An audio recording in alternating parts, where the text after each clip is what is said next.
anatuagiza kutokuchonga sanamu na kuzifanyia ibada. Ndio maana utakapofika katika nyumba za ibada, katika madhehebu mengi ya Kikristo, utakuta sanamu mbalimbali zikiwamo za viumbe walioko mbinguni, viumbe walioko duniani na kwingine, na wanazitumikia. Nikasema kama uko mahali pa namna hiyo, ujue ya kwamba Mwenyezi Mungu anakuhitaji ufanye matengenezo. Toka katika mazingira hayo, nenda mahali ambapo utamwabudu Mungu kama alivyoelekeza. Ana yeye alisema ni Mungu mwenye wivu, anaopatiliza wana wavu wa baba zao hata kizazi cha 3 na cha 4 chao wanaomchukia.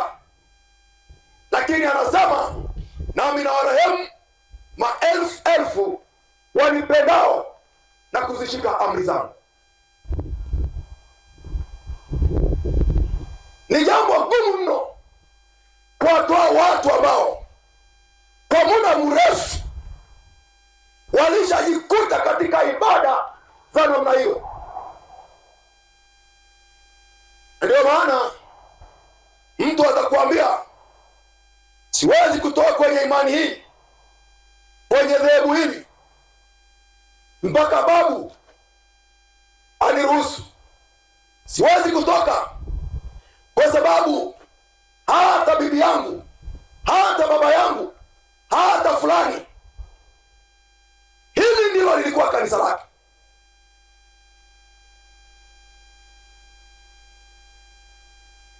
Huo mzizi ni mrefu. Ile amri inasema na wapatiliza wana uovu wa baba zao hata kizazi cha 3 na cha 4. Namna ya kuondoa mkosi huo ni wewe unayesikia kufanya matengenezo, kufanya toba ili usamehewe na familia yako wewe iweze kupona. Jamani, Bwana asifiwe sana. Amina. Katika kitabu cha Kutoka sura ya 34 na fungu la 6 na la 7, msomaji naomba usome hapo.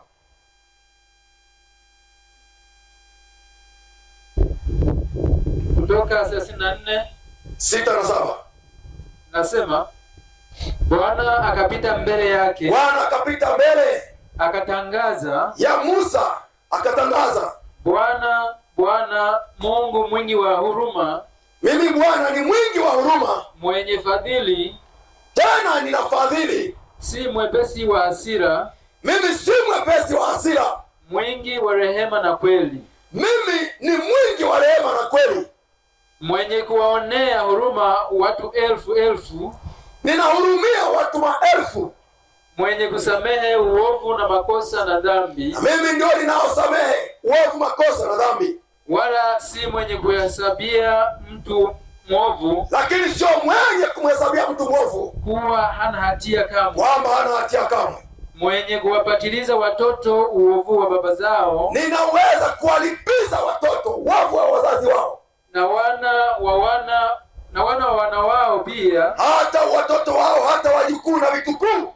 hata kizazi cha 3 na cha 4, mpaka kizazi cha 3 na cha 4.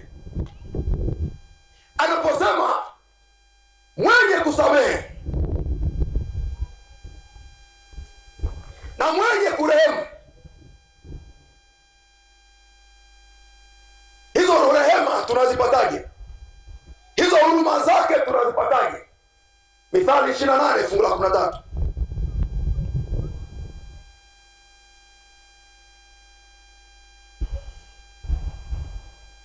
Nasema mtu muhitaji awaoneaye maskini. 28 hiyo fungu la 13. Fungu la 13 nasema, afichaye dhambi zake, yeye anayeficha dhambi zake hatafanikiwa, hawezi kufanikiwa. Bali yeye aziungamaye na kuziacha atapata rehema. Nachohitaji katika aya hii ya maandiko ni hiki. Katika ile amri ya pili anaposema ya kwamba anawarehemu maelfu wanaompenda na kuzishika amri zake. Hao wanaorehemiwa ni wa namna gani? Ni wale wanaoungama dhambi zao. Jamani, Bwana asifiwe. Amina. Kwa maneno mengine ni hivi, hata kama uovu unaofanya, dhambi unayoifanya, unayoishiriki ni ya kurithi kutoka kwa babu, bibi, mtu fulani katika ukoo, yule ambaye anaungama, na kulingana na fungu la Mithali, kuungama unapoacha ndipo unahesabiwa ya kwamba umetubu. Ijaye dhambi zake hatafanikiwa, bali auziungamaye na kuziacha, huyo ndiye atapata rehema. Jamani, rehema maana yake ni huruma. Bwana asifiwe. Amina. Yaani ulikuwa ustahili, lakini kwa sababu umeungama alafu umeacha, wewe anakuhurumia. Kama ni familia yako, unakuwa umeshatoa mkosi. Ile dhambi iliyokuwa inawaandama katika ukoo ya kuabudu mizimu, ya kuabudu masanamu, ya kuabudu vitu na nyingine nyingi, kwenye kizazi chako haitatokea. Jamani, Bwana asifiwe sana. Amina. Nilizungumza mambo ya kwenye misiba mingi. Ni eneo ambalo sanamu na umizimu vinatekelezwa kwa uaminifu na Wakristo walio wengi, wakisingizia mahusiano ya ukoo.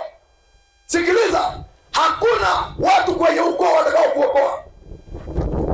Yesu aliye mkombozi wako ameweka utaratibu. Achana na mambo ya ukoo ambayo yatakupoteza.